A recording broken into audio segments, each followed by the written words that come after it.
Hi అండి. ఈ summer మనకు పచ్చళ్ళ సీజన్ కదా. ఈ విధంగా నేను మామిడికాయతోనండి తురుము పచ్చడి చేశాను. ఇది చాలా బాగుంటుంది వేడివేడి అన్నంలో.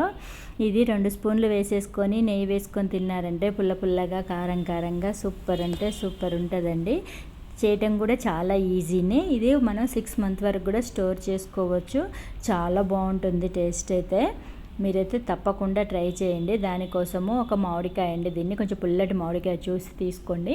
కొంచెం గట్టిగా ఉన్నదాన్ని ఈ విధంగా మొత్తము పొట్టునంత తీసేసి తురుముకోవాలి. ఇలా తురుముకున్న దాన్ని నేను మెజర్మెంట్స్తో మీకు చూపిస్తాను. మంచిగా వచ్చేస్తుంది.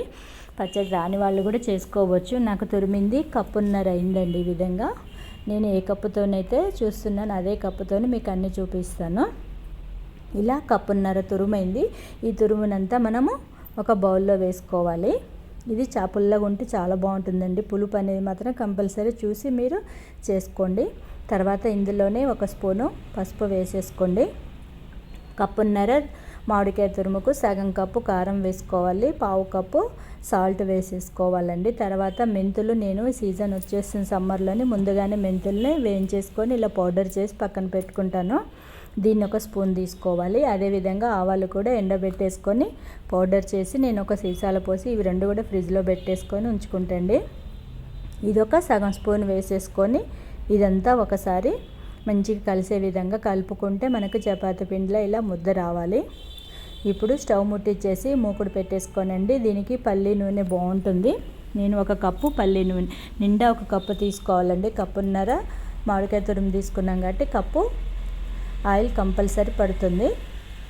సిమ్లో పెట్టేసి ఇందులో ఆవాలు జీలకర్ర కొంచెం ఇంగువ వేసేసుకొని కొద్దిగా అవి ఫ్రై అయ్యాక వెల్లిపాయ అండి. వెల్లిపాయ మనము క్వాంటిటీ అని కాదు, ఒక సగం కప్పు మెత్తటి కొంచెం కచ్చాపచ్చగా దంచి వేసేసుకోవాలి. తర్వాత ఇందులోనే మెంతిపిండి వేసేసుకోవాలి.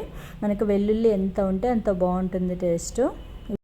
ఇది మొత్తం పూర్తిగా చల్లారాలండి. పూర్తిగా చల్లారాక మనం పచ్చళ్ళలో పోసేసుకొని మొత్తం కలిసే విధంగా కలిపేసుకోవాలి. అంతే అండి. ఈ విధంగా మీరు కలిపేస్తే కలర్ కూడా చేంజ్ అవ్వదు. వేడిగా పోసేస్తే మనకు కలర్ చేంజ్ అవుతుంది.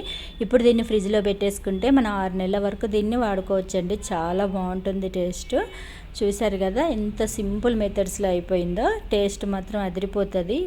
ఓకే అండి, మీకు ఎలా వచ్చింది అనేది కూడా నాకు కామెంట్ చేయండి. ఈ వీడియో నచ్చితే లైక్ చేయండి, షేర్ చేయండి, సబ్స్క్రైబ్ చేసుకోండి. Thank you for watching.